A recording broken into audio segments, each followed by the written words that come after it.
Pues ahí va progresando la fogata. Tenemos más leña de este lado. Es la primera vez que hago esto con un par de amigos que están igual de locos que yo. Ya, tranquilo, no va a llenar esa madre de leña y no va a aprender una cultura de él. Es así. Mírenlo, es en la selva. No trajimos mucho. Hay una palapa, pero pues no está cerrada ni nada.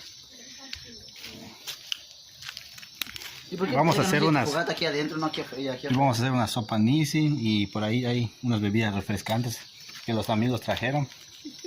Menos agua. No, sí trajimos agua, si no, No, ¿cómo se vamos a quedó hacer ya. las sopas? Ya se quedó. Si no sacamos del pozo. Yo la saqué. ¿Qué? Tu agua que te yo la saqué. No, pues ahorita ya, güey. Digas palabras.